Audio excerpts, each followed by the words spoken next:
78 start करते हैं जी FA1 Kaif 1 का।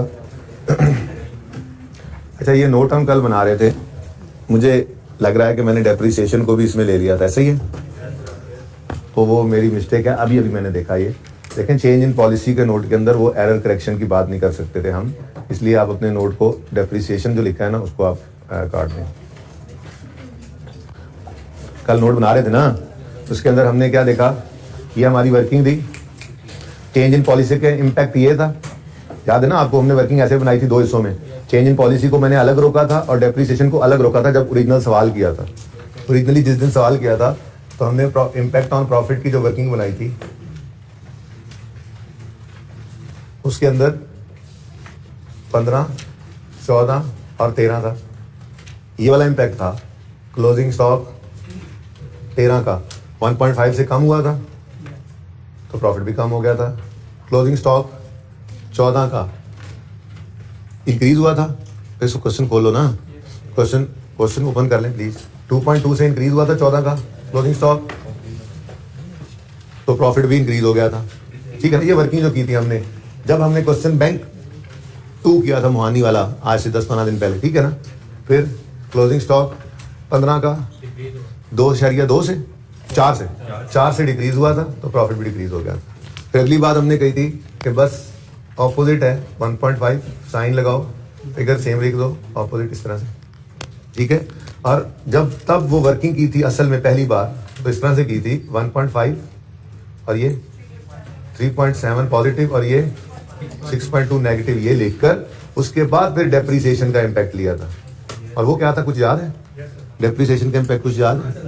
इतना कौन सा याद करना है, थोड़ा सा ऊपर चले जाते हैं। ये जो एडजस्टमेंट की थी हमने इसी तरह से दो हिस्सों के अंदर की थी। 14 के अंदर फिर 15 रुपए पॉजिटिव हुए थे और उसके बाद फिर हमने सवाल के अंदर टोटल ये फिगर लिखी थी 6.2, 18.7 और 1.5। ऐसे ही था क्या आपके सामने वर्किंग हुई पड़ी है। अब असल में कल वो बस जज्बात में ऐसे ही तेजी में चला गया काम। ऊपर नोट बना रहे हैं हम चेंज इन पॉलिसी का, तो चेंज इन पॉलिसी का इंपैक्ट तो सिर्फ ये तो एरर करेक्शन हुई थी ना, जिसका इंपैक्ट ये पड़ा हुआ है। ठीक है ना, तो इसलिए जो डेप्रिसिएशन हमने कल के नोट के अंदर लिखा था वो डेप्रिसिएशन को आप रिमूव कर दें। ठीक है जी, ये नोट यहीं से देख लेते हैं। देखिएगा, चेंज इन पॉलिसी का नोट बन रहा है, ऊपर आपने हेडिंग्स वगैरह दे दी। Mohani manufacturing notes of finance statement for the year 31 December 15। Note कौन सा है जी? Change in accounting policy during the year. वही नजर आ रही है ये फाइल, यहाँ पे नजर आ रहा है, during the year company change policy. कल हम ये सवाल कर रहे थे। ठीक है ना, फ्रॉम 542F को इफेक्ट, उसके बाद हमने यहाँ पे आगे हमने तो आगे लाइन भी लिखी हुई है ना, वो लाइन भी आपने लिखी हुई है क्या, effect of change on relevant line items of financial statements is as follows. और फिर आइटम्स अफेक्टिंग एसओसीआई, उसके अंदर चेंज इन पॉलिसी है। ठीक है, एरर की बात नहीं करनी। चेंज पॉलिसी में तो सिर्फ हमने देखना था कि ये प्रॉफिट के ऊपर जो इम्पैक्ट पड़ रहा है, ठीक है, ये किसकी वजह से? क्लोजिंग स्टॉक की वजह से। लेकिन मैंने आपको कल एक बात बता दी थी कि दरअसल तो वही कहानी है क्या, क्लोजिंग स्टॉक और प्रॉफिट का रिलेशन क्या है? डायरेक्ट। क्लोजिंग स्टॉक बढ़े तो प्रॉफिट बढ़ता है और क्लोजिंग स्टॉक कम करें तो प्रॉफिट भी कम होता है। लेकिन असल कहानी क्या थी? असल कहानी ये थी कि क्लोजिंग स्टॉक जो है वो कॉस्ट ऑफ सेल में से माइनस होने वाली फिगर है। कल एग्जांपल बनाई थी ना, क्लोजिंग स्टॉक जो है वो कॉस्ट ऑफ सेल में से माइनस होने वाली चीज है। तो क्लोजिंग स्टॉक माइनस होने वाली चीज जब बढ़ती है तो कॉस्ट ऑफ सेल क्या हो जाती है? कम। तो दरअसल कहानी ये है कि एक एक्सपेंस है कॉस्ट ऑफ सेल, वो कम होता है जिस वजह से प्रॉफिट बढ़ जाता है। ठीक है ना, और इसी तरह से क्लोजिंग स्टॉक का कम होना, माइनस होने वाली फिगर अगर कम हो जाए, पहले 10 थी 5 हो जाए, तो फिर कॉस्ट तो बढ़ गई ना, तो कॉस्ट ऑफ सेल बढ़ जाएगी। लेकिन आप इसको ऐसे भी याद न रखें, आपको इतना तो याद है ना, क्लोजिंग स्टॉक और प्रॉफिट का रिलेशन क्या है? डायरेक्ट। ठीक है, तो कॉस्ट ऑफ सेल को ऑपोजिट रख लें बस। ठीक है, अब मसला ये है ना कि आपने प्रॉफिट पर इंपैक्ट तो दिखाना ही दिखाना होता है नोट के अंदर, पर वो प्रॉफिट पे इंपैक्ट फरमाइशी प्रोग्राम है। जितने मर्जी लाइन आइटम्स ऊपर, sale, cost of sale, GP के बाद other income, admin expense, selling expense, distribution expense, इनमें से कोई भी चीज आएगी तो वो लाइन आइटम अलग है और प्रॉफिट तो नेट पे एंड पे आता है, वो अलग है। तो आपके जितने भी आइटम्स के अंदर इंपैक्ट पड़ेगा, इनकम एक्सपेंस, डिडक्शन बढ़ गई, सैलरी कम हो गई, रिपेयर बढ़ गई, 7600 चीजें डाल दो, सारों के बाद एंड पे प्रॉफिट वाला इंपैक्ट तो वैसे ही शो करना होता है। तो ये जो इंपैक्ट ऑन प्रॉफिट था ना, नोट के अंदर ये वाले इंपैक्ट को प्रॉफिट के नाम पे तो हम नहीं लिख सकते थे। दरअसल कहानी ये थी कि क्लोजिंग स्टॉक का चेंज होना कॉस्ट ऑफ सेल को जो चेंज कर रहा था ना, लाइन आइटम इनकम स्टेटमेंट का कॉस्ट ऑफ सेल है और फिर उससे रिजल्टेंट प्रॉफिट निकलता है, तो प्रॉफिट पे भी इंपैक्ट बताना ही था। ठीक है ना, तो फिर हमारे पास 13 के साल के अंदर प्रॉफिट कम हो रहा है, प्रॉफिट कम क्यों हो रहा है? क्योंकि क्लोजिंग स्टॉक कम हो रहा है, और क्लोजिंग स्टॉक के कम होने से कॉस्ट ऑफ सेल बढ़ रही होती है। तो फिर 13 के अंदर, 13 तो हमने प्रेजेंट ही नहीं करना था, लेकिन कर रहे होते तो हम लिखते कॉस्ट ऑफ सेल में क्या आया है? इंक्रीज 1.5 का। लेकिन चूंकि इनकम स्टेटमेंट हम बना रहे हैं नोट के अंदर, और इनकम स्टेटमेंट नोट के अंदर जो है वो 13 की नहीं बनाते। इनकम स्टेटमेंट 2 साल की, चेंज इन इक्विटी 2 साल की, और बैलेंस शीट 3 साल की। ठीक है ना? तो इनकम स्टेटमेंट 2 साल की है और बैलेंस शीट 3 साल की नजर आ रही है। ठीक हो गया? सही है। अच्छा, तो फिर 13 तो था नहीं, अब आगे 14 में। 14 में हम देखते हैं जी प्रॉफिट 3.7 से बढ़ रहा है। क्यों? प्रॉफिट का बढ़ना क्यों है? अब सिर्फ इसको देखो, क्योंकि क्लोजिंग स्टॉक बढ़ गया। क्लोजिंग स्टॉक का बढ़ना प्रॉफिट को बढ़ाता है। ऊपर वाले को देखो ही ना यार, ठीक है? क्लोजिंग स्टॉक का बढ़ना प्रॉफिट को बढ़ा रहा है, और क्लोजिंग स्टॉक का बढ़ना दरअसल कॉस्ट ऑफ सेल को कम कर रहा है। तो अब नेट में इंपैक्ट आ गया 3.7। तो इसका मतलब ये है कि 3.7 से जो प्रॉफिट बढ़ा है, ये लाइन आइटम कौन सा इंपैक्ट हुआ था? Cost of sale. और कॉस्ट ऑफ सेल कम हुई है तो प्रॉफिट बढ़ा है। तो इसलिए 14 के साल के अंदर कॉस्ट ऑफ सेल कम हो गई 3.7 से, decrease in cost of sale 3.7 14 के अंदर आ गया। तो ठीक है, सही है। अच्छा, उसके बाद डायरेक्ट इधर आओ, सिर्फ क्लोजिंग को देखो। क्लोजिंग स्टॉक 4 से कम हुआ 15 का, तो प्रॉफिट भी कम हो गया। क्यों? दरअसल क्लोजिंग स्टॉक का कम होना कॉस्ट ऑफ सेल को बढ़ा देता है। ठीक है ना? तो ये प्रॉफिट की कमी जो है, ये दरअसल कॉस्ट ऑफ सेल के बढ़ने की वजह से हुई थी। तो 15 के साल में देखो increase in cost of sale 6.2 से आ गया। और ठीक है, ये घर पे किया तो दोबारा जाके? क्यों यार, मैंने कहा था कंप्लीट करना, बारिश हो रही थी। अजीब बात है। देखो बेटा, आप लोग इस तरह से करोगे तो फेल हो जाओगे सचमुच में। ये पास होने वाली हरकतें नहीं है। किसी एक ने हाथ नहीं खड़ा किया। क्यों आप लोग इस पे डटे हुए हैं कि आप इस बार पास नहीं करना चाहते, आप अगली बार पढ़ेंगे और दोबारा पास करेंगे? समझ से बाहर है आप लोगों की ये हरकत। आज मैं यहाँ पे क्वेश्चंस लिखूंगा, वीकेंड आ गया है, और मैं अब आई मीन इट, मैं क्लास के अंदर बहुत ज्यादा आप लोगों को ख्वार करूंगा मंडे वाले दिन, अगर ये क्वेश्चंस नहीं हुए होंगे आप लोगों की नोटबुक्स के ऊपर। ठीक है ना? मैं बता रहा हूँ ये बात। क्वेश्चन बैंक 3 जो बनाया हुआ है हमने, यानी कि note of question bank number 2, ये जिसकी किताबों पे ना बना हुआ और नोटबुक्स पे, वो अपनी खैर अभी से बनाना शुरू कर दे। वैसे कल का दिन है, बना लीजिएगा। ठीक है? पास पेपर 1 मैंने करवा दिया था कल, पास पेपर 1 करवाया था POL। कितने बच्चों ने घर जाके किया उसे? पहले किया हुआ था या कल किया? हाथ खड़ा करें। पास पेपर 1 पा क्वेश्चन लिमिटेड चलें। पास पेपर 2 चांद पेंट्स, कितने बच्चे करके आए हैं? बारिश हो रही थी। ठीक है? Asif engineering pass paper number कौन सा? 6 जी। ये कितने बच्चों ने किया? बारिश हो रही थी। ठीक, इसका इलाज ये है कि मैं ये दोनों डिस्कस नहीं करूंगा आज, थोड़े से देख लूंगा मैं, थोड़ा सा बता दूंगा मैं, लेकिन नहीं। और नया टॉपिक शुरू करना है मैंने मंडे को इंशाल्लाह, होपफुली EPS शुरू करूंगा। ये रह जाएंगे, मैं करूंगा ही नहीं डिस्कस। ऐसे तो ऐसे सही भाई, ये माफ क्या कर दो यार, आप लोग इस बात पे डटे हुए हो, कोई ऐसा काम ना हो जाए हमसे जिससे हम पास हो जाए पहली बार में। कोई ऐसी हरकत करनी ही नहीं है, माँ बाप का पैसा तो जाया करना ही करना है। ठीक है ना? मर्जी आप लोगों की। अभी और क्वेश्चंस भी ऐड हो जाते हैं। अच्छा जी, वापस आए इस पे। ये बात कल बच्चों को समझ नहीं आ रही थी, तो मैंने बता दिया कि यार सिंपल सी बात है, आप प्रॉफिट का इंपैक्ट जो देख रहे हो ये किस वजह से है? कॉस्ट ऑफ सेल की वजह से। तो अगर आप नोट बनाने की बात करो ना, तो नोट यहीं से बन जाता है। क्या प्रॉफिट कम हो रहा है, मतलब कॉस्ट ऑफ सेल बढ़ी होगी।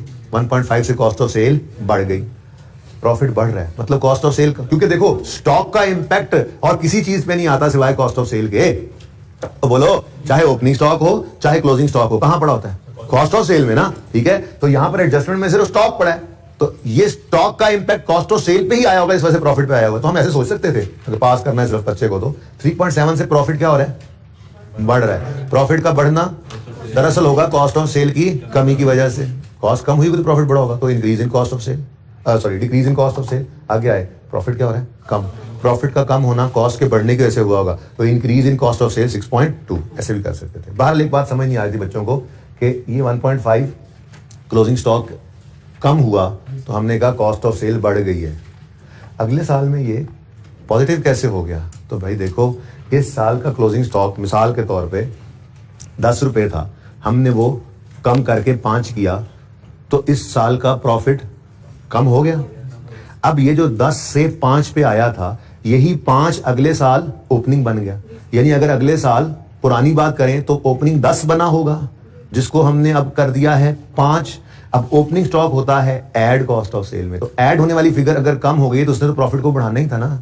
इसलिए ये बात इस तरह से कर रहे थे, लेकिन ये इतनी सोचेंगे ना तो चीजें गड़बड़ होती चली जाएंगी। ठीक है, ये तो सिर्फ एक नोट था, और इसका नोट सबसे मुश्किल मैं कह सकता हूँ पॉलिसी के अंदर था। कॉस्ट ऑफ सेल पे सोचना तो जरा मुश्किल हो जाता है, तो उसके लिए आसान हल क्या था जो आपको बता दिया। ठीक है ना, वरना तो इंपैक्ट ऑन प्रॉफिट लेना आपके लिए अब चुटकियों का खेल रह गया। क्लोजिंग स्टॉक और प्रॉफिट का रिलेशन क्या है? डायरेक्ट।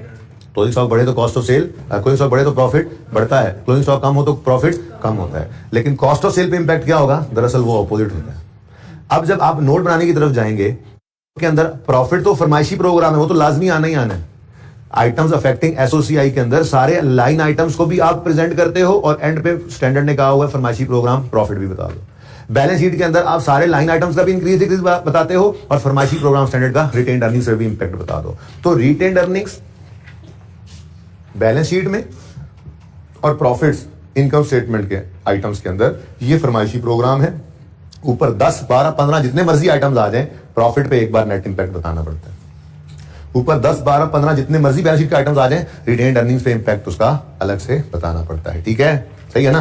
अच्छा, तो इसलिए इंक्रीज या डिक्रीज इन प्रॉफिट तो आपने वैसे ही बताना था। लाइन आइटम कौन सा हिट हो रहा है? क्लोजिंग स्टॉक की हरकत की वजह से कॉस्ट ऑफ सेल में चेंज आई थी। ठीक है ना, तो वो सिंपल तरीका आपको बता दिया। 14 का प्रॉफिट बढ़ रहा है, मतलब कॉस्ट ऑफ सेल कम हुई होगी, तो decrease in cost of sale 3.7। 15 का प्रॉफिट कम हो रहा है, क्लोजिंग स्टॉक का इंपैक्ट तो कॉस्ट ऑफ सेल पे पड़ा होता है ना, तो प्रॉफिट कम होने की वजह क्या रही होगी? कॉस्ट ऑफ सेल का बढ़ना। तो फिर 15 में increase in cost of sale 6.2 से। ठीक है, और आगे प्रॉफिट है वो तो वैसे ही आसान है, वो तो पहले ही आपने निकाला हुआ था। 14 का प्रॉफिट 3. इधर मत देखो, इधर देख लो। कॉस्ट क्या हुई? कम, तो प्रॉफिट बढ़ गया। कॉस्ट क्या बढ़ी? तो प्रॉफिट कम हो गया। सिंपल। ठीक है, स्टॉक की बात करते हैं, ये कल कर लिया था, लेकिन चलो फिर 1 बाय 1 देख लेते हैं। क्लोजिंग स्टॉक ऑफ 13 1.5 से क्या हुआ? कम। 13 में क्लोजिंग स्टॉक 1.5 से कम हुआ, सिर्फ इसी को देखें। क्लोजिंग स्टॉक 14 का 2.2 से बढ़ गया, लो भी बढ़ा लिया। क्लोजिंग स्टॉक 15 का 4 रुपए से कम हो गया, लो हमने कम कर लिया। ये क्लोजिंग स्टॉक का इंपैक्ट है। ठीक हो गया, लेकिन इस क्लोजिंग स्टॉक को जो हमने 1.5 से कम किया था, दरअसल देखो ना, ये चेंज इन पॉलिसी है। हम इस वक्त खड़े कहां पे हैं? 15 में खड़े होते हैं, और 15 में भी ये काम हो चुका होता है जिसको चेंज कर रहे होते हैं। तो अब यूं समझे ना बात को, उन्होंने जो स्टॉक लिया था वो गलत था, चेंज इन पॉलिसी कर रहे हैं ना, तो हमने उस क्लोजिंग स्टॉक को 1.5 से कम किया। अब उन्होंने तो वही पुराना क्लोजिंग स्टॉक अगले साल को ओपनिंग बनाया होगा ना, तो इसलिए वो ओपनिंग भी 1.5 से कम करना है, तो उसका इंपैक्ट क्या हो गया? वो इंक्रीज दे गया। ठीक है ना, ऑपोजिट हो गया ना। ये है इंपैक्ट ऑफ प्रॉफिट। मैं इधर आता हूं 1 बाय 1। 1.5 से क्लोजिंग स्टॉक डिक्रीज हुआ 13 का। ठीक है, ओके। अभी 14 को नहीं देख, उसको ओपनिंग को नहीं देखते। 14 के अंदर क्लोजिंग स्टॉक 2.2 से बढ़ गया, इंक्रीज इन स्टॉक 14, क्वेश्चन से मिल गया। ठीक है, अब 15 का प्रॉफिट 4 रुपए से कम हो गया, डिक्रीज इन प्रॉफिट, ये भी क्वेश्चन से आ गया। ये तीनों तो क्वेश्चन से आ गए थे। ठीक है, अब सिर्फ आपने अच्छा, ओपनिंग स्टॉक बैलेंस शीट में आता है, ओपनिंग स्टॉक बैलेंस शीट में आता है, ओपनिंग स्टॉक का इंपैक्ट जहां पड़ता है वो डाल दिया है ना, तो बस सिर्फ आपने ये 3 स्टॉक्स बताने थे।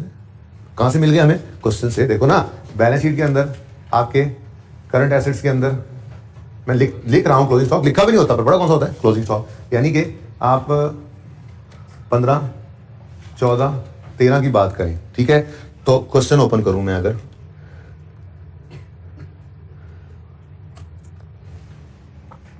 ये देखें, FIFO पे थे हम, पुरानी बात क्या है जी? FIFO पे थे, जरा बताना। 37, 35 पॉइंट, नहीं, हमें पहले हम जिस पे थे वो बताओ, मैं गलत वाले पूछ रहा हूं। 37 पे थे, 42 पे थे और 58 पे थे। ठीक है ना, ये तो थी पुरानी बात। अब हम क्या बता रहे हैं अपने नोट में? हमने जो चीजें सही की, सही करने से क्या हुआ? ये 37 से कम होके 35.5 हो गया, 1.5 से कम हुआ कम, 1.5 से डिक्रीज। ओपनिंग, ये अगले साल ओपनिंग बनेगा, कॉस्ट ऑफ सेल पे इसका इंपैक्ट आएगा, बैलेंस शीट में तो कुछ नहीं आता। ठीक है, आगे बढ़े। 43 वाले को हमने चेंज करके कर दिया है जी 42 वाले को 44.5, कितने से? 2.2 से क्या हुआ? ये बढ़ गया, 2.2 से इंक्रीज इन स्टॉक, ये बढ़ गया। गलत, सही कर लिया हमने। अब ये अगले साल ओपनिंग बना होगा, कॉस्ट ऑफ सेल पे इंपैक्ट आ गया, बैलेंस शीट में क्या आता है? ठीक है, नेक्स्ट। ये जो उन्होंने पहले हमने स्टॉक रखा हुआ था पुरानी पॉलिसी हिसाब से 58 था, हमने जब चेंज किया तो ये कितने पे आ गया? 54.4 पे, तो ये 4 से क्या हो गया, कम हो गया। क्लोजिंग स्टॉक ऑफ 15 4 से कम हो गया, ओहो 4 से डिक्रीज इन स्टॉक। ये अब अगला साल ही कोई नहीं है, चलो जान छोड़ो, लेकिन बनता भी तो ओपनिंग बनता ना, कॉस्ट ऑफ सेल पे उसका असर आता, बैलेंस शीट पे सिर्फ यही चीज का इंपैक्ट पड़ा और तो कुछ नहीं है। हाँ, उसके बाद फरमाइशी प्रोग्राम है, फरमाइशी प्रोग्राम ठीक है, रिटेन्ड अर्निंग्स पे क्या इंपैक्ट पड़ता है, तो उसका तरीका आपको बताया हुआ है। आप क्या करोगे, asset equals capital plus liability से चेक कर लो। हाँ जी, 1.5 से क्लोजिंग स्टॉक क्या हुआ है, कम, यानी एसेट 1.5 से क्या हो गया, कम। लायबिलिटी तो सवाल में है नहीं, तो बराबर करोगे तो ये भी 1.5 से क्या हो रहा है जी, कम। तो रिटेन्ड अर्निंग्स में भी क्या आ गया जी, 1.5 से डिक्रीज। ऐसे ही बनाया था ना। अब वास्ता जो हुन कर लेना इस नोट ਨੂੰ, बना लेना अब इस नोट को। लेकिन अब मेरी सजेशन सुनो, संडे आ गया ठीक है ना, और आपका और मेरा एक मुआहदा तय पाया था कि अब से जो टॉपिक्स चल रहे हैं ये ऐसे तैयार होंगे कि जो अगले दिन आपसे टेस्ट ले आईकैप आके तो आप उसमें पास हो जाओ, ठीक है ना। तो अब आपके सामने, चलो मैं IAS 1 को नहीं कहता कि बीच में है, वैसे ही IAS 1 इसमें ना शामिल हो जाता है। IAS 8 और IAS 7 के लिए ये संडे है, ठीक है ना। अब अपने घर पे करना क्या है, आपने इस क्वेश्चन के करने से पहले क्वेश्चन बैंक नंबर 2 दोबारा करना है, ठीक है जी। मोहानी मैन्युफैक्चरिंग करना है बगैर सोल्यूशन वगैरह देखे, फुल फ्लेज। जो मार्क्स हैं, मार्क्स देखो इसके सवाल में, इसके मार्क्स नहीं है तो मैं लगाता हूं, इसके मार्क्स लगा लेते हैं जी। इसमें क्या बनाना था, सिर्फ ये देखो ना, सिर्फ रिटेन्ड अर्निंग कॉलम है ना, ये देखो, ये देखो, ठीक है जी। इतना कुछ सवाल है, इसके लिए मैं आपको 12 नंबर लगा देता हूं। इसके कितने नंबर है जी, 12। 20 मिनट में आपने ये सवाल, 20 मिनट में तो कर ही लोगे ना, ठीक है। 12 नंबर का ये सवाल होगा, ये फॉर 12 मार्क्स होगा, ठीक है जी। और फिर नोट के 4 मार्क्स होंगे, यानी टोटल ये 16 मार्क्स का आपका टेस्ट है। घर पे आपने 25 मिनट का टाइमर लगा लेना है, मैक्सिमम 25 मिनट में आपने ये सवाल विद बनते 29 है ना, सवाल भी तो कराया हुआ है, सारा कुछ तो बताया हुआ है। 4 मिनट तुम छड़ भी दो, फिर 25 मिनट के अंदर ये सवाल आपने करना है, ठीक है ना, क्योंकि क्वेश्चन सारा डिस्कस्ड है। तो 25 मिनट्स इस सवाल पे आपने लगाने हैं, ओके, ठीक हो गया। चलो अब आते हैं चांद पेंट्स पे। चांद पेंट्स भी अब ऐसा ही है, डिस्कशन के बाद आपको इजी लगेगा। बस इसमें 2 चीजों का फर्क है, पास पेपर 1 और 2 में थोड़ा सा डिफरेंस है, सिर्फ वो बताऊंगा, बाकी कोई मसला नहीं, ठीक है ना। कोई बात नहीं बेटा, आ जाएगी समझ।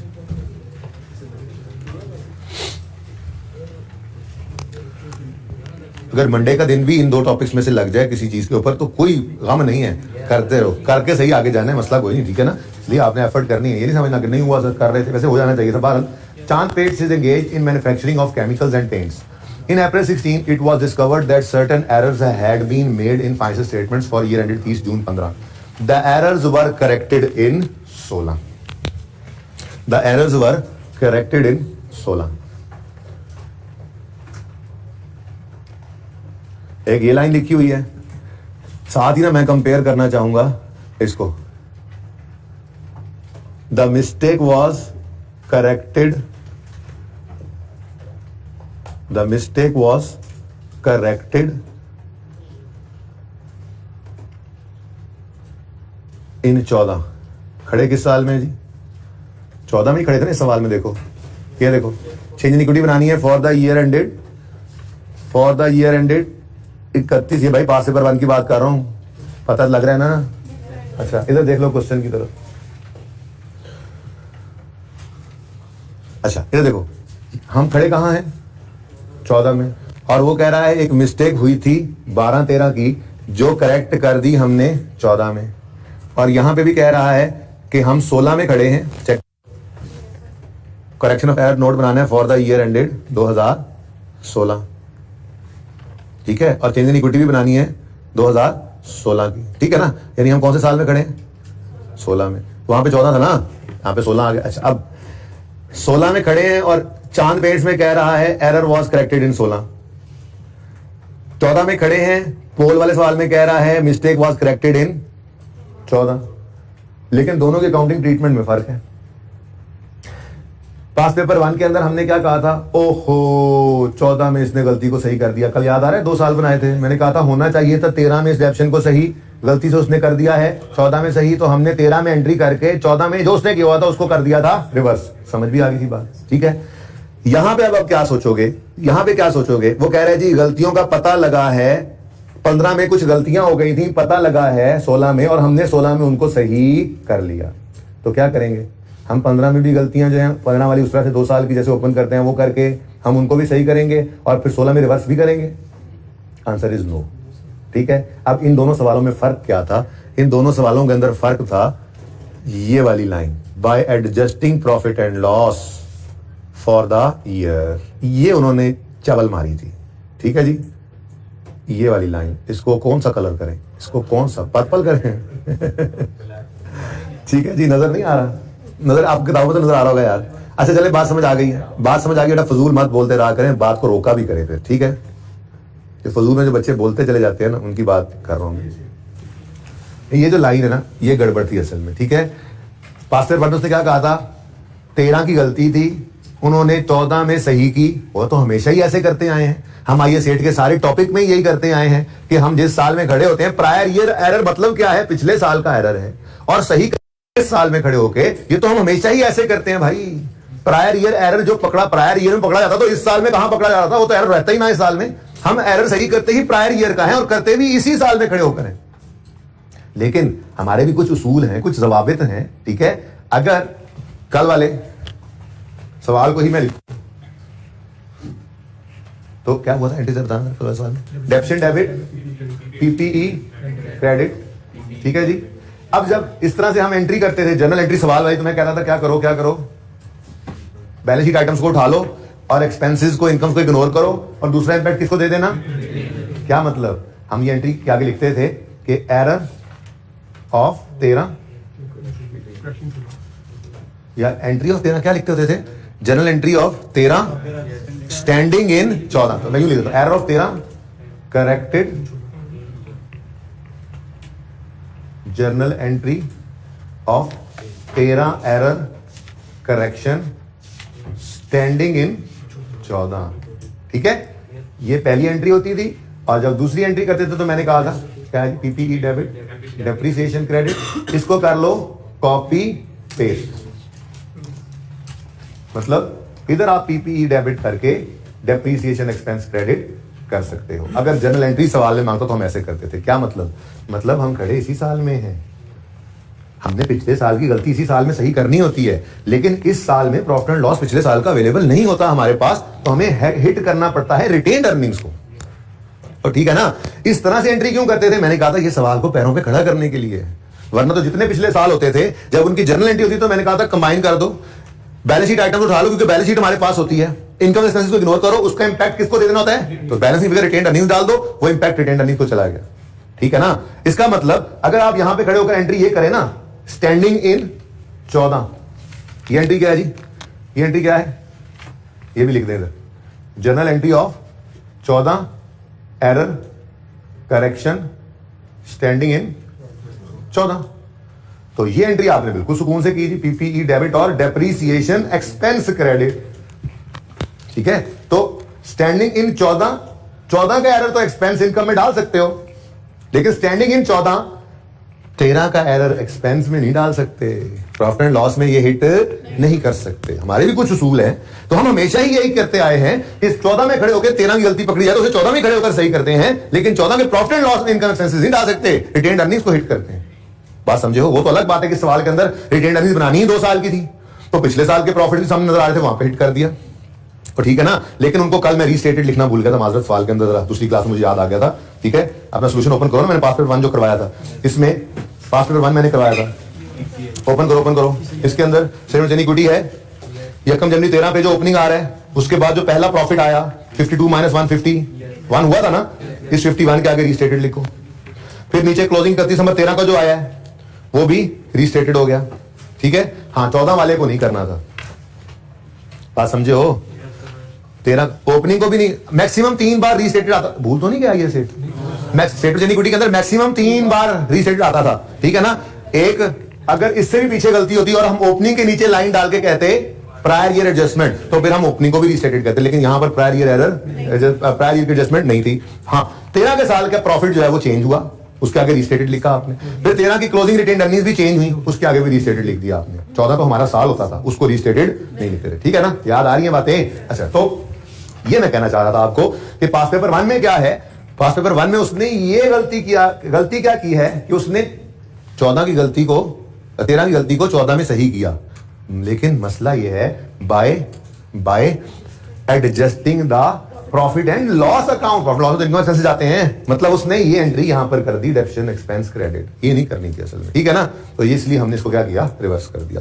बात समझ आई कुछ? चलो, ये तो था पास पेपर 1 जिसमें मुझे अगले साल में रिवर्सल करना पड़ा, लेकिन ये वाहिद यही सवाल था, वरना हम हमेशा ही ऐसे करते आए हैं, पिछले साल की गलती इस साल में खड़े होकर ही सही करते आए हैं, ठीक है। और सवाल चूंकि खामोश होता है तो इसका मतलब जो हमारे उसूल हैं उन्हीं के मुताबिक ही सही करते आए हैं, ठीक है ना। हमने पिछले साल की गलती को इस साल में सही किया है, इस साल के प्रॉफिट एंड लॉस को हिट नहीं किया, हमने रिटेन अर्निंग्स को ही हिट किया होगा। बहरहाल ये दोनों में फर्क पहले तो पता लग जाए ना, उसके बाद सवाल की तरफ जाते हैं, ठीक है भाई। यहां पे क्या लिखा हुआ है, एरर्स वर करेक्टेड इन 16, 15 के एरर पकड़े गए, सही किए 16 में, तो करने भी पकड़े तो 16 में गए, तो सही भी 16 में करने थे, लेकिन उसने ऐसी कोई बात नहीं लिखी हुई bye adjusting current year profit and loss कि हम उसको रिवर्स करने बैठ जाए इस साल के प्रॉफिट्स में से। ओके, ये दोनों में फर्क समझ आया है? नहीं समझ आएगा ना तो मंडे को फिर समझाऊंगा, टेंशन नहीं लेनी है आपने, सवाल करना है आपने, ठीक है। चलो अब सवाल करते हैं नंबर 2, दोनों में फर्क पहले ही बता दिया मैंने।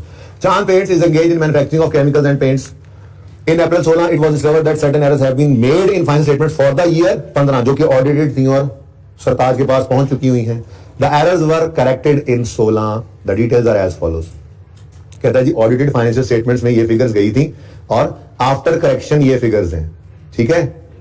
आफ्टर करेक्शन ये फिगर्स हैं, मतलब ये समझ लो ओरिजिनल है, ठीक है, और ये वाली क्या थी, रॉन्ग, ठीक है ना। अब हमने रॉन्ग से ओरिजिनल की तरफ जाना होता है, ये ओरिजिनल होंगी ना। वो कह रहा है जी एरर करेक्शन के बाद ये फिगर्स बनती हैं, ठीक है। तो sale tax commission and discounts के अंदर क्या आ रहा है जी, इंक्रीज, यहीं पे बना लो, इंक्रीज या डिक्रीज। डिक्रीज को हम नेगेटिव साइन के साथ शो करते जाएंगे, ठीक है जी। हाँ भाई, एक्सपेंस बढ़ा या कम हुआ, बढ़ गया है, 7 से 8 पे चला गया, 330 से बढ़ गया, आगे बढ़ो। कॉस्ट ऑफ सेल आप 44 सेम है तो यूं बोल दो, 633 से 606 पे चली गई, कम होगी कॉस्ट ऑफ सेल कितनी, 27 माइनस, कम हो गई। ये ऐसे ही ना आप अपने घर पे जब सवाल करोगे, अभी नहीं, अभी सिर्फ देख लो, घर पे जब सवाल करोगे ना तो बुक के ऊपर ही आपने इंक्रीज डिक्रीज का कॉलम आगे डाल लेना है, ताकि बाद में आसानी हो, पर्चे के अंदर नोट मांगा हो तो नोट में भी इंक्रीज डिक्रीज बताना होता है, 1 मिनट में बता दो, ठीक है ना, सही। अच्छा जी, next selling and distribution expense 2.4 से 2.6 पे चला गया, बढ़ गया 194 से पॉजिटिव। फिर एडमिन एक्सपेंसेस 2.1 से 2.2 ये भी बढ़ गए 105 से, ठीक है। ठहर अलग अलग करने दो। अच्छा जी, उसके बाद 515 से ऑपरेटिंग एक्सपेंसेस कम हुए, 48 से कम हो गए। फिर जी अदर ऑपरेटिंग इनकम कम हो रही है जी, 82 से कम होगी। ये बाकी तीनों बढ़े थे, मैंने सही लिखा हुआ, बढ़ गए, ये कम हुआ।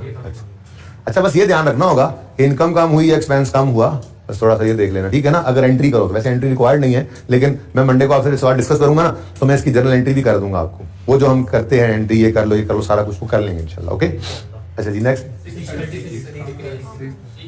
ठहर जाओ यार, 82 कम जी, उसके बाद 636 से कम हो गया, क्या कम हुआ, profit for the year.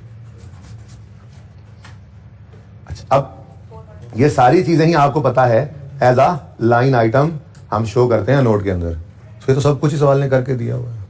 Anyways आगे बढ़ते हैं। बैलेंस शीट की बात करें तो कह रहे ट्रेड एंड अदर रिसीवेबल्स, ये जी कम हो गए हैं, 412 से कम हुए। फिर ट्रेड एंड अदर पेएबल्स 224 से बढ़, ठीक है। आगे कहता है share capital and retained earnings were 10,400 and 19,089 कब के, यकम जुलाई 14 के। अगर आप याद करो थोड़ा सा प्रैक्टिस क्वेश्चन 1 अगर याद करो, उसमें हम खड़े थे 2003 में, ठीक है जी, और हमें 2002 भी गिवन था, 4 नहीं भाई, और 2001 भी गिवन था, ठीक है ना जी। इसके अंदर हमें इनकम स्टेटमेंट के अंदर इंटरेस्ट एक्सपेंस अगर आपको याद हो तो वो गिवन था 3 साल का, ठीक है ना। और मैं प्रैक्टिस सेट 1 की बात कर रहा हूँ, ना समझ आए तो आपने सिर्फ बुक का पहला सफा खोलना है, प्रैक्टिस क्वेश्चन सामने आ जाएगा, ठीक है। बैलेंस शीट के अंदर आपको पीपीई गिवन था या प्लांट ही गिवन था, प्लांट, चलो पीपीई लिख दिया मैंने, पीपीई गिवन था और रिटेन्ड अर्निंग्स गिवन थी। कौन कौन सी क्या क्या थी जरा बताना, क्वेश्चन 1 खोल के। प्रैक्टिस क्वेश्चन 1 आपकी किताबों में सबसे पहला सवाल, प्रैक्टिस क्वेश्चन 1 जो हमने 2 दिन लगा के किया था, जी 9, ये रिटेन अर्निंग्स बता रहे हैं मुझे, मैं खुद ही ओपन कर लेता हूँ।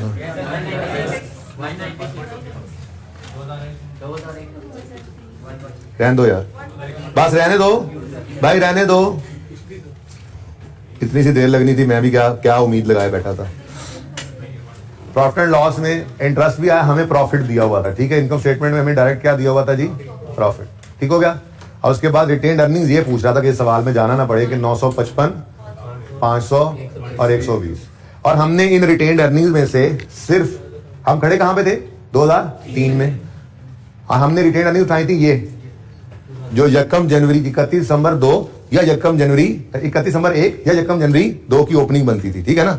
31 दिसंबर 1 का क्लोजिंग है ना, यकम जनवरी 2 का यही ओपनिंग बनता है। अगली दोनों रिटेन अर्निंग्स को हमने यूज ही नहीं किया होता। जरा मैं कंपैरिजन करना चाह रहा था इस सवाल से, आधे वैसे। अच्छा, अब इधर देखो, हम खड़े कौन से साल में हैं, 2016 में। 16 में खड़े हैं ना, 16 ऐसे समझे थे, 16, ठीक है, 16 में खड़े हुए हैं। और 15 होगा और ये 31 दिसंबर 14 होगा, मैं इस हिसाब से बना रहा हूं इसको, ठीक है। हम खड़े हैं इस वक्त 2016 में, 2015, 2014, नहीं छोड़ रहा जान पास प्रैक्टिस सेट 1 कहीं पे भी हमारी, ठीक है ना, इसलिए 2 दिन लगाए थे उस पर।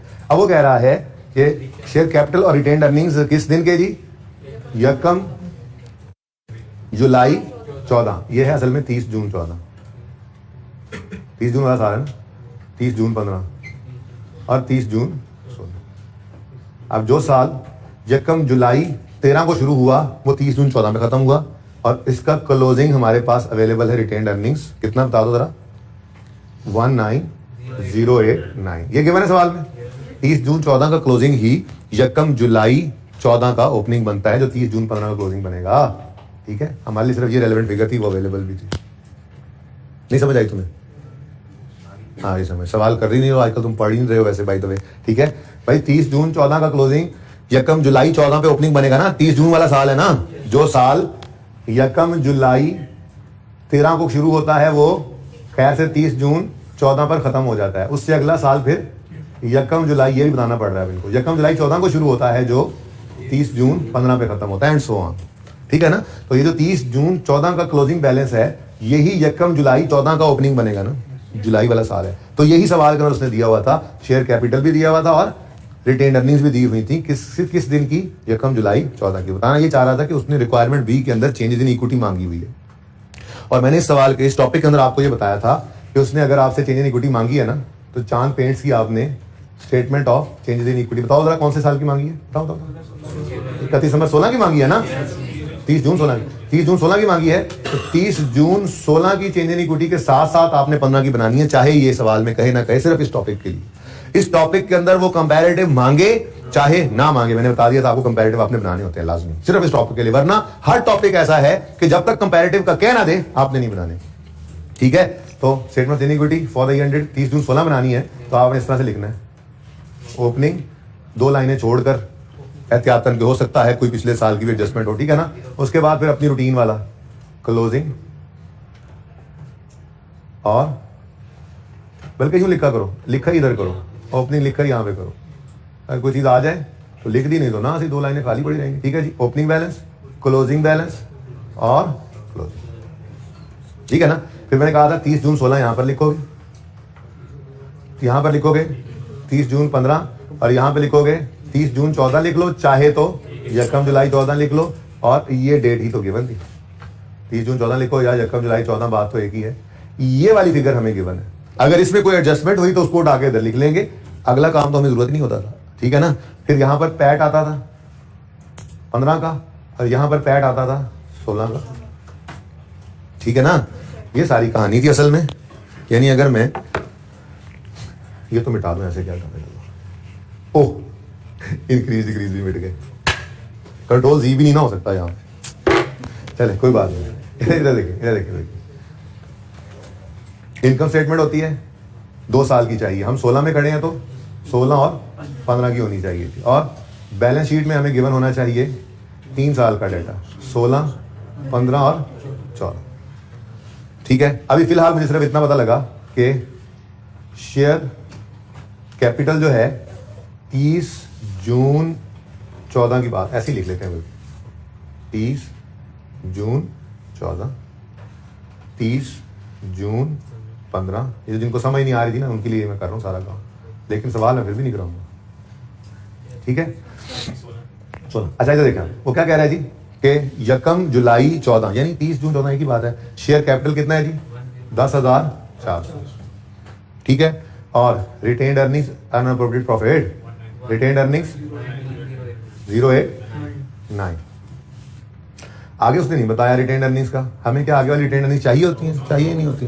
यही तो हमारा स्टार्टिंग पॉइंट बनता है। अगर इसमें कोई एडजस्टमेंट ना हो तो यहाँ से आगे शुरू करते हैं कहानी, वो डाटा हमें गिवन बनता है, ठीक है। उसके बाद उसने प्रॉफिट फॉर द ईयर भी बताया हुआ है भाई, प्रॉफिट फॉर द ईयर भी बताया हुआ। देखो असल में ना ये ऑडिटेड है, ये भी ऑडिटेड है, 14 तो पक्का ऑडिट है ना।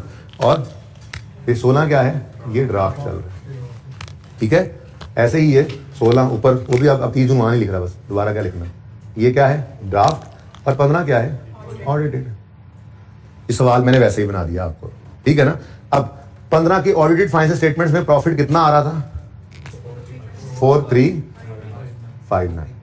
ये तो चेंज होकर अब रिस्टेटेड वाला बनेगा ना, उसकी तो बात ही नहीं कर रहा मैं अभी, और ठीक है। अच्छा उसके बाद 16 का प्रॉफिट ड्राफ्ट कितना नजर आ रहा है 1839। ये जनाब हमारे पास आ गया जी प्रॉफिट फॉर द,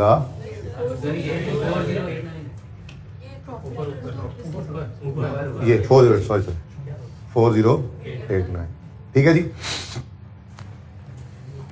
ये फिगर डाली थी, सॉरी ओके। करीब से ना बहुत कुछ ऐसे नजदीक आधी नजर आ रही होती है, आप बताते रहते हैं। ये भाई सवाल बन गया, हमें चाहिए ही सिर्फ यही चीजें होती थी, ये ओपनिंग मिल जाए इधर लिखेंगे, कोई एडजस्टमेंट नहीं है इसमें। एडजस्टमेंट तो यहाँ लिख देंगे, कोई मसला नहीं, पर फिलहाल अज्यूम करते हैं ओपनिंग यहाँ लिख देंगे।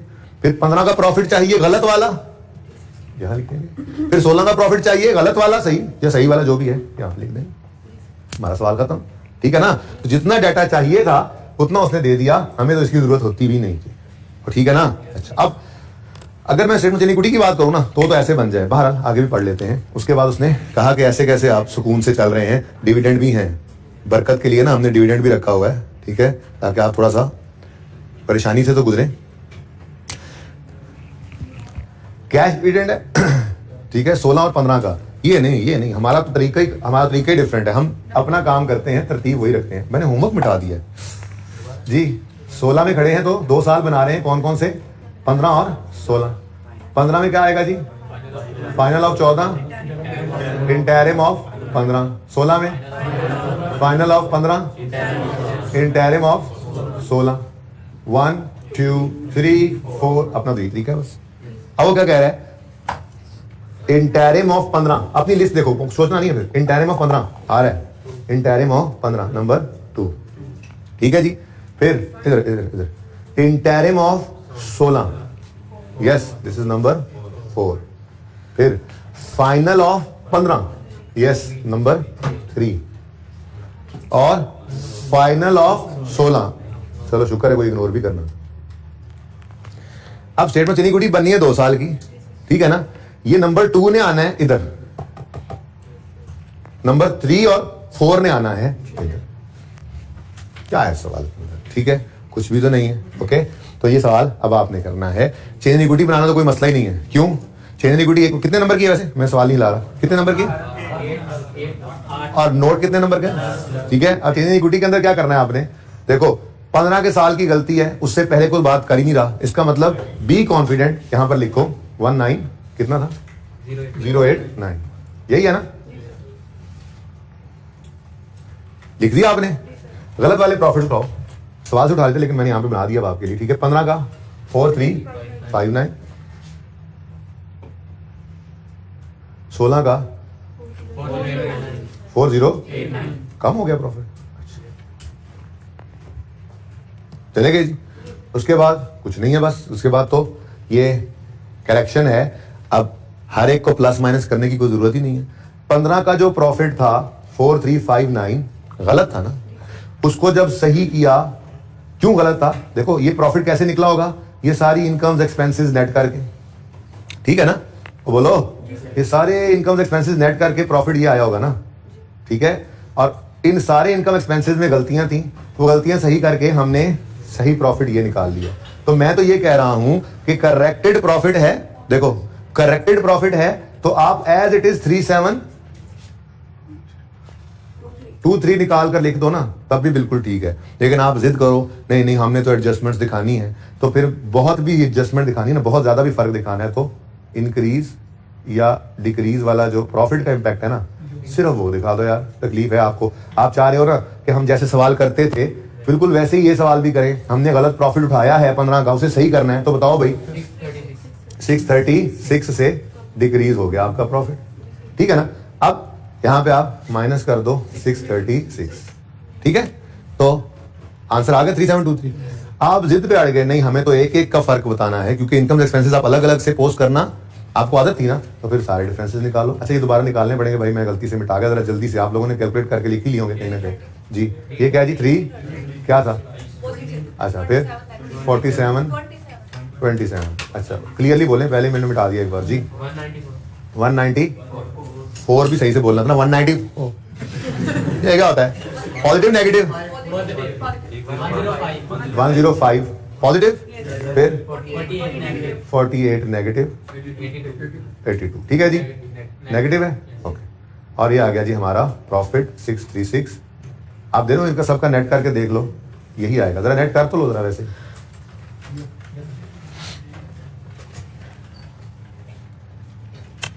बस इसके बाद बस मेरी बहुत हो गया, कैश फ्लो के बाद जाना है मैंने, बस ये भी साथ से चलता रहेगा, मंडे का दिन भी लगा लेंगे, नो इशू। नहीं आ रहा बराबर,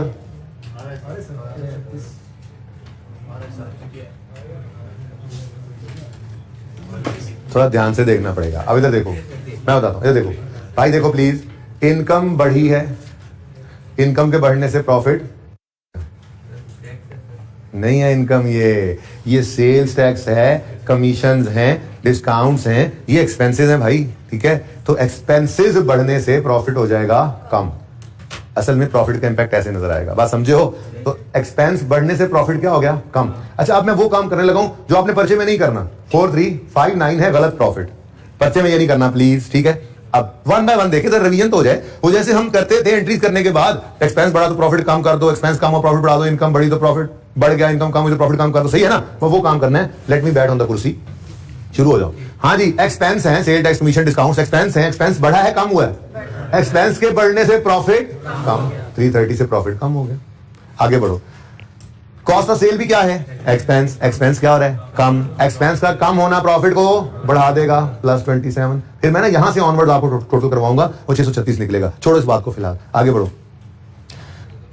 क्या है जी, selling and distribution expense, expense बढ़ रहा है, एक्सपेंस के बढ़ने से प्रॉफिट 194। फिर जी एडमिन एक्सपेंस है 105 से बढ़ रहा है, तो प्रॉफिट 105 से कम हो गया। नेक्स्ट क्या है जी, ऑपरेटिंग चार्जेस, ये भी एक्सपेंस है, 48 से कम हुआ, एक्सपेंस के कम होने से प्रॉफिट बढ़ जाएगा। फिर जी 82 से इनकम कम हो रही है, कम हो रही है ना इनकम, इनकम का कम होना प्रॉफिट को कम करेगा, 82। नेक्स्ट बस। अच्छा अब आंसर बताओ, 3723 निकाल के बताना, ऐसे नहीं वहां से देख के, सही है ना। अब नहीं है तुम लोगों को यकीन मुझे, अब यहां से यहां तक 636 बन जाएगा आपका, नेगेटिव साइन में चेक कर लो, ठीक है ना। अब बात समझ आ गई। अच्छा अब मैंने ये कहा कि ये वो काम है जो पर्चे में आपने नहीं करना, ये तो तब होता था जब हमें ये सारी चीजें करके नहीं बताता था, ठीक है जी।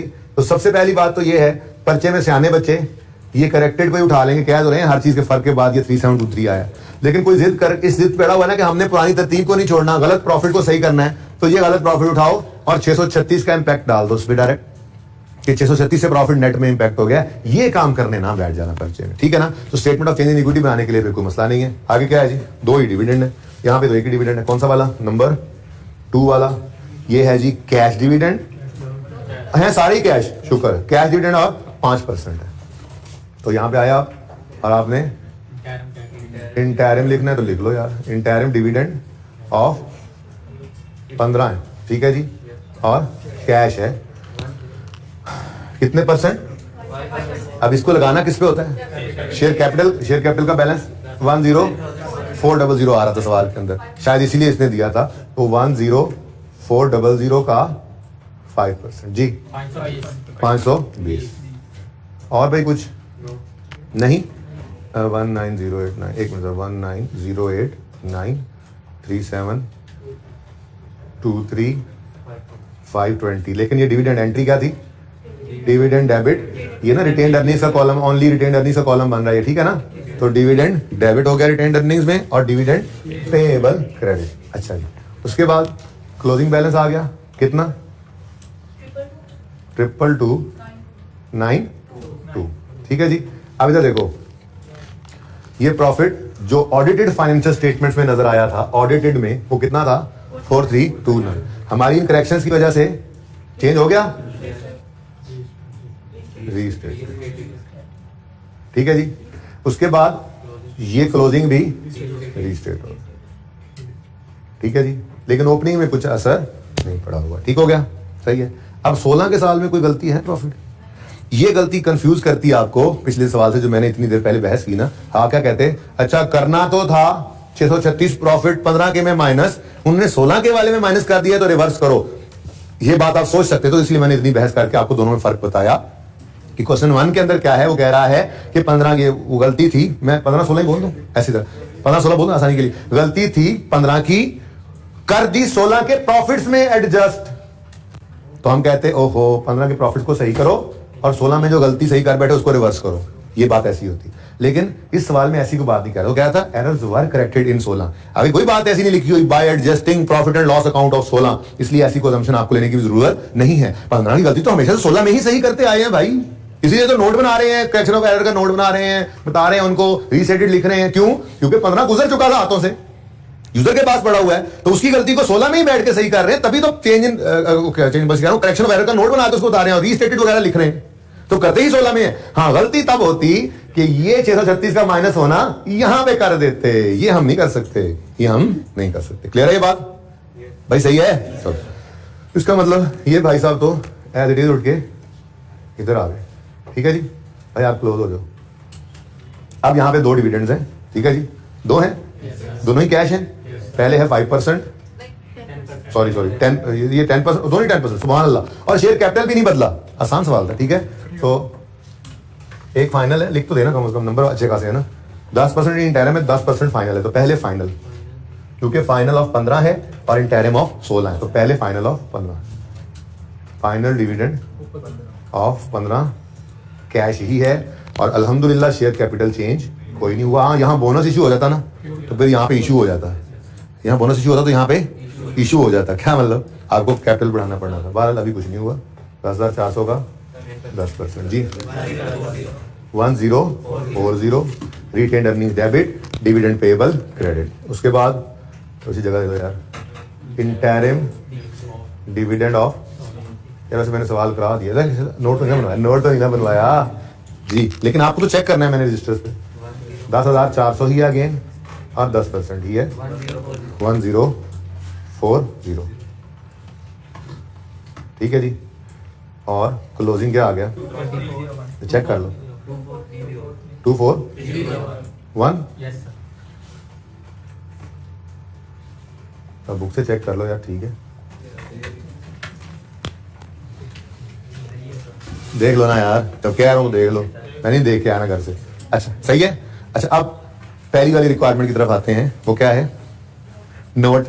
टाइम भी कम होता जा रहा है, कैश फ्लो। नोट बनाना है एरर करेक्शन का। कौन सा जी? एरर करेक्शन का। ये बना रहे सवाल हमारा, यहाँ पे कर लेते हैं, ये तो समझाने के लिए था ना। मुझे लग रहा है बातों बातों में मैंने सवाल करवा ही देना है।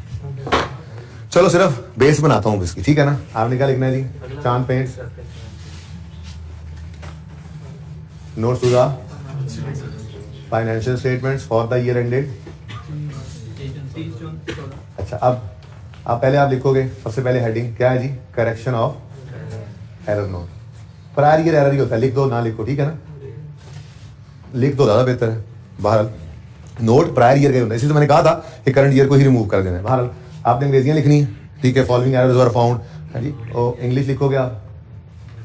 उसके बाद the effect of correction on relevant line items of financial statements is as follows. Items affecting SOCI, और इतनी लंबी लिस्ट होगी आज, क्यों? 2 3 4 5 6, 7वां तो फरमाइशी प्रोग्राम है, वो बाद में करना है। तो 6 आइटम्स आपके, इंक्रीज इन फलां, डिक्रीज इन फलां, इंक्रीज इन फलां, डिक्रीज इन फलां, ठीक है ना। ओके, और उसके बाद आइटम्स अफेक्टिंग SOFT, ठीक है जी। इसके अंदर 2 आइटम्स होंगे और तीसरा फरमाइशी प्रोग्राम रिटेन अर्निंग्स का, ठीक है जी। अच्छा, बात असल में बताना क्या चाह रहा था, 16 15 और यहाँ पे 16 15 और 14, सही है? नहीं सर, 16 को एरर करेक्शन नोट में प्रेजेंट नहीं करते, नहीं, आपने पर्चे में लिख के नहीं काटना, सिर्फ आपको याद करवाने के लिए, ठीक है ना। ओके, सही है। तो अब रह क्या गया 15, तो 15 के इम्पैक्ट्स आपके सामने हैं, आमिर भाई आपके भी सामने हैं, 15 के इम्पैक्ट्स आपके सामने हैं। इंक्रीज डिक्रीज ऑलरेडी लिखा हुआ सवाल के ऊपर ही, यहाँ पे लिखते चले जाओगे, ठीक है। बैलेंस शीट के आइटम्स भी मौजूद हैं। प्रॉफिट का इम्पैक्ट यहाँ पे कौन सोचे, वैसे अगर सोचना हो डायरेक्ट, तो ये जो काम किया था ना, ये काम ये सोच ही तो रहे थे आप, ठीक है ना, ज़बानी सोच रहे थे आप। देखो हालांकि पॉजिटिव है, हम क्या कह रहे थे, प्रॉफिट कम, प्रॉफिट ज्यादा, प्रॉफिट कम, प्रॉफिट कम, प्रॉफिट ज्यादा, प्रॉफिट कम, ठीक है, ये आप यहाँ पे डायरेक्ट सोच रहे थे, ठीक है ना। लेकिन अभी इस सवाल के अंदर आपको 636 से प्रॉफिट कम होता नजर आ रहा है ना, तो पर्चे में अगर सवाल में सहूलत मिल गई है तो वो यूज कर लेंगे, एंड पे सिर्फ उसको लिख देंगे, ठीक है। ओके, ट्राई करोगे ना अब इसको, बड़ी मेहरबानी, अगर अभी भी ट्राई ना करें आप तो फिर तो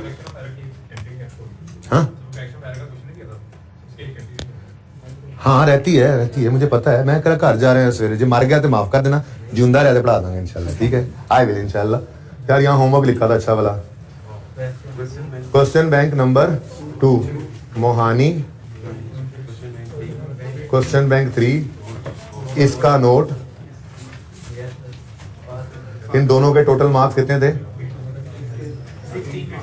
ये 12 का था, ये 4 का था, और मैंने कहा था आपको 25 मिनट है आपके पास। ओके, पास पेपर नंबर 2 चांद पेंट्स। अब इतनी तफसील से जब डिस्कस हो गया है तो इसके मार्क्स वैसे कितने हैं, 18 नंबर। तो ये पौना घंटा अब नहीं लगाना, इसको आपने 20 मिनट में करना है टाइमर लगा के, क्योंकि सारा कुछ तो डिस्कस हो गया, कुछ इसमें कुछ सोचने वाली बात तो रही नहीं है, ठीक है। सवाल ये 20 मिनट में होना चाहिए अब, ठीक है। उसके बाद है जनाब क्वेश्चन बैंक 6। अभी ये भी रहता है, पता है आपका, डिस्कस लग जाए कोई मसला नहीं है, ट्यूसडे लग जाए कोई मसला नहीं है, ठीक है ना। जितना मर्जी टाइम लग जाए भाई, जो पढ़ रहे हैं वो तो पढ़ के आगे जाना है ना, दौड़ थोड़ी लगानी है। कौन सी दौड़ लगी है, 3 तो टॉपिक रह गए हमारे, इंशाल्लाह हो जाएंगे स्कूल से। क्वेश्चन बैंक 6 आसिफ इंजीनियरिंग, इसके मार्क्स कितने हैं वैसे, आसिफ इंजीनियरिंग क्वेश्चन बैंक 6 ही है भाई, मैंने लिख दिया था, पास पेपर तो है ही 3। अच्छा चलो, आसिफ इंजीनियरिंग कितने मार्क्स का है, मैं बताता हूँ कितने मार्क्स का है, जरा सवाल ओपन कर दो मुझे, मैं ये नहीं छेड़ना चाह रहा। अच्छा चलो छोड़ो, 30 मिनट्स दे देना, क्योंकि मैंने डिस्कस नहीं किया हुआ, ठीक है। 30 मिनट्स दे देना इसके लिए। वैसे आप मार्क्स बता दो मुझे, हैं मार्क्स नहीं है,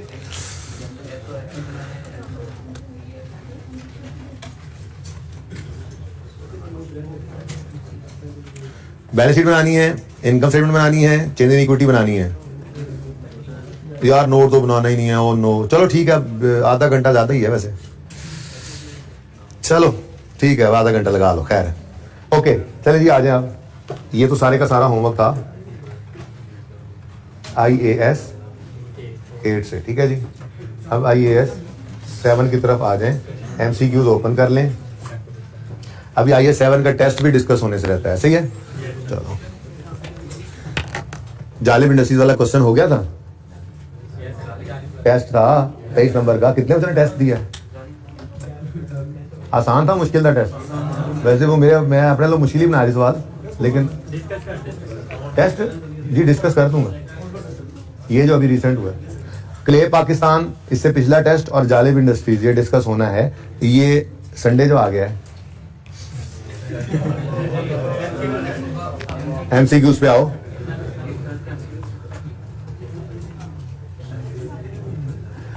Faria limited is involved in business of furniture at 1 January 18, company issued share capital consisting, ये पेज नंबर है जी 623।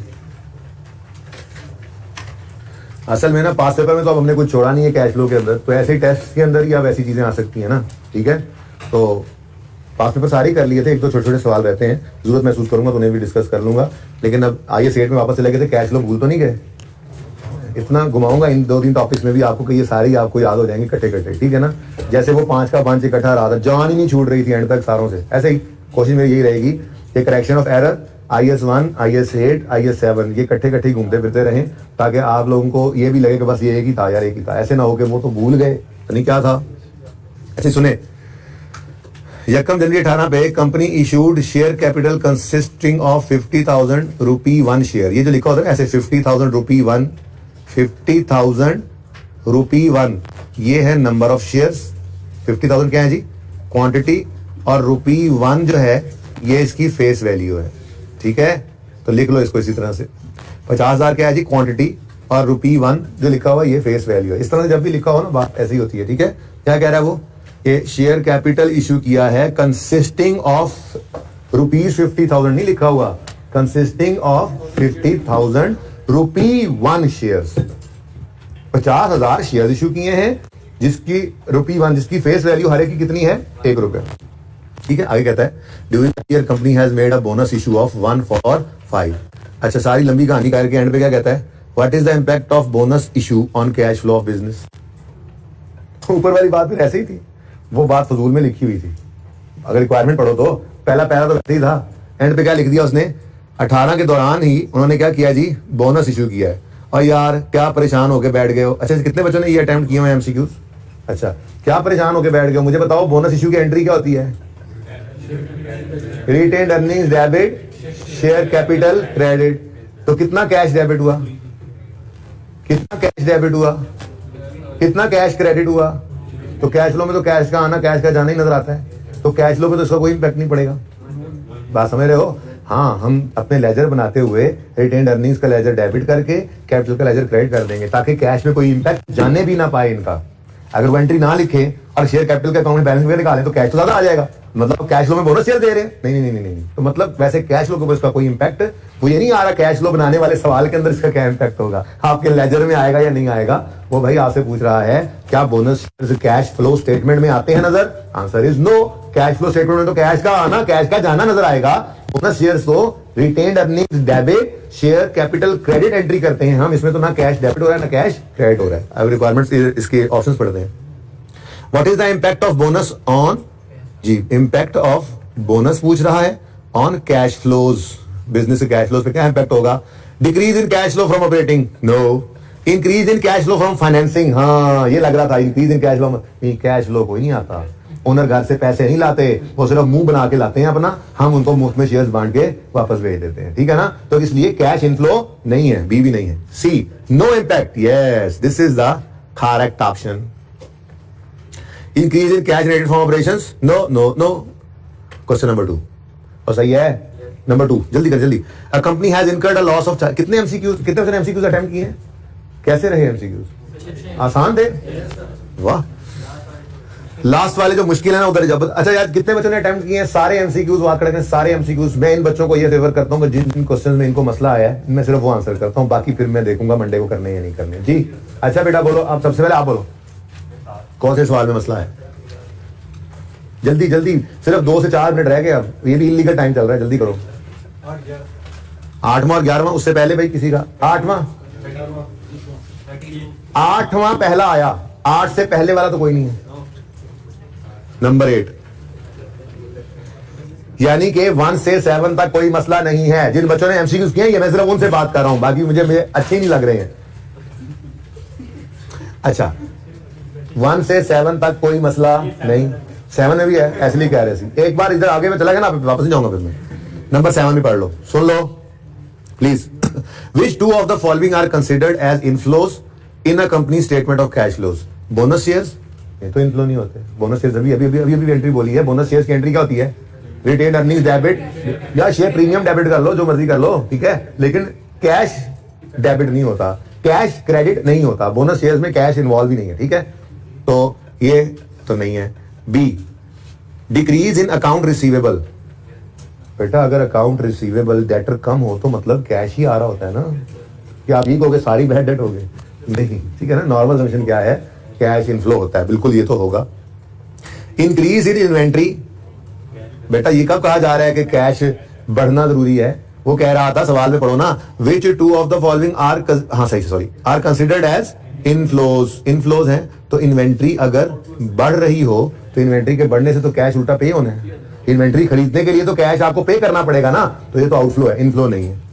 डी है increase in accounts payable. Account payable में इंक्रीज आ रहा है। देखो यहां पे क्रेडिटर्स नहीं लिखा हुआ, लेकिन उसने अकाउंट पेएबल दिया, लेकिन चलो इसको इस तरह से तो ले ही सकते हैं ना कि लोन जिस तरह से ले लेते हैं। बहरहाल बहुत क्लियर नहीं हूं मैं इस पे, लेकिन मसला यह है कि उसने दो कहे हैं और बाकी दो तो क्लियरली, एक में तो कैश फ्लो है ही नहीं और इन्वेंट्री के अंदर इंक्रीज आना कैश आउटफ्लो है, तो फिर हम ए और डी को मजबूरन ले लेते हैं जी, माजरत के साथ, ठीक है। Sorry sorry sorry sorry sorry sorry B और डी। ओके जी, 8 में क्या मसाला है? Which of the following will appear in cash flow from financing? Financing, ये तो बेटा मैंने ना आप लोगों के साथ डिस्कशन कर रखी है। वैसे ये मसला ना आता, आप ये मसला आता तब अगर मैंने वो बात ना की होती आपके साथ, जो दिन क्या आईक्यू का सही टेस्ट ओपन करके दिखाया था, मैंने कहा था for MCQs point of view, only MCQs के पॉइंट ऑफ व्यू से आपने सिर्फ दो काम याद रखने हैं। अब इंटरेस्ट पेड आए तो ऑपरेटिंग में लेना, डिविडेंड पेड आए तो फाइनेंसिंग में लेना, ये मैंने आपको बता दिया था, ठीक है ना। और कहा था सिर्फ और सिर्फ एमसीक्यूज के पॉइंट ऑफ व्यू से, ठीक है। चलो टाइम मारो। हाँ जी, फाइनेंसिंग एक्टिविटी में क्या आएगा? Cash paid to acquire non current assets, ये तो इन्वेस्टिंग एक्टिविटी में आता है, फिक्स एसेट खरीदे। डिविडेंड पेड, अब मेरी उस डिस्कशन की वजह से आप कहेंगे हाँ एमसीक्यूज के पॉइंट ऑफ व्यू सर ने कहा था डिविडेंड पेड को फाइनेंसिंग एक्टिविटी में ले लेना, याद है ना। बोनस शेयर्स इशूड, अच्छा देखो cash flows from financing activity है ये बोनस शेयर। क्या फाइनेंसिंग एक्टिविटी का कैश फ्लो हुआ बोनस इशू पर? कैश फ्लो नहीं हुआ भाई, कैश फ्लो हुआ ही नहीं है, ठीक है। और डेप्रिसिएशन फॉर द ईयर, ये तो होता ही नॉन कैश है, इसका मतलब डिविडेंड पेड ही है हमारी फाइनेंसिंग एक्टिविटी। हमें किसका सवाल था ये 8वां, किसका था? हाँ क्या मसला था? अच्छा तो ये वो क्लास बड़ी थी वैसे। अच्छा हाँ भाई 8 के बाद जल्दी बोलो। ऐसे मैं ऐसे बोलता है तो 9 में को मसला, 10 में, 11 में, 12 में, 13, जिन्होंने किए होते हैं ना क्वेश्चन बेटा, उन्होंने ना निशान लगाए होते हैं, तो जिन्होंने नहीं किए वो मुंह उठा के अब देखे ना इधर ये क्या बात हो रही है, ऐसे कैसे डिस्कस हो रहा है। वो जो करके आए उन्होंने निशान लगाए होते हैं, उनको पता है कि ये टिक हो गया हमारा। 13, 14, 15, okay. Where in a company's financial statements complying with international standards should you find the proceeds of non current assets sold during the period. वो कहता है जी फाइनेंशियल स्टेटमेंट्स वो वाली जो इंटरनेशनल अकाउंटिंग स्टैंडर्ड्स को फॉलो कर रही हों, उनके अंदर sale proceeds of non current assets आपको कहां नजर आएंगी? तो आप में से कोई उठा और उसने कहा प्रॉफिट एंड लॉस में, अदर इनकम में, तो मैंने कान के नीचे एक दी उसके, मैंने कहा सेल प्रोसीड्स वहां नहीं जाती थी, वहां तो जाते थे गेन्स और लॉसेस, इसीलिए तो कैश फ्लो स्टेटमेंट बनाई थी। और sale proceeds from non current assets जो है वो आपकी इन्वेस्टिंग एक्टिविटी का कैश फ्लो, तो कान के नीचे। अच्छा सो कोई बात, जिसने भी कहा था, तो भाई देखो कहां नजर आएगा? स्टेटमेंट ऑफ कैश फ्लोज में, सही है। चेंज इन इक्विटी में नो, प्रॉफिट लॉस में no, statement of cash flows only, हाँ ये सही है। Statement of cash flows and statement of financial position, financial position में भी नजर नहीं आता। कैश आएगा तो कैश में डेबिट हो जाएगा ना, सेल प्रोसीड वाला कैश तो सामने नजर नहीं आ रहा होगा आपको, तो बेटा बहुत कुछ आता है। तो फिर कैश आता है, कैश जाता है, कैश के अकाउंट का इम्पैक्ट तो हम नहीं बता रहे होते, ठीक है ना। डेबिट क्रेडिट जिधर दूसरी तरफ मर्जी हो रहा है, कैश का तो हम क्लोजिंग लेते हैं ना कैश फ्लो में, ठीक है। तो जो क्लोजिंग कैश फ्लो होगा, closing cash in cash equity होगा, उसके अंदर वो पड़ा होगा, बस उसको अलग से नजर नहीं आना चाहिए।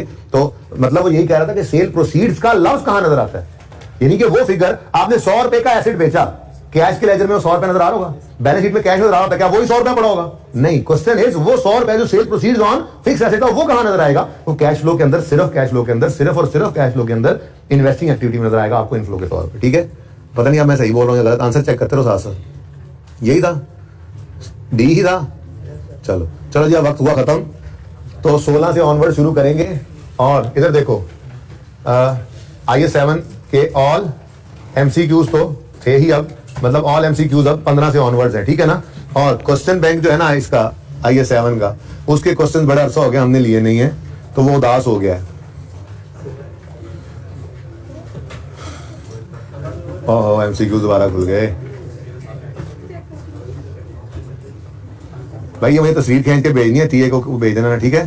क्वेश्चन बैंक 3 हो गया था, 5 मैंने कहा रहने तो 4 कर लिया था आपने।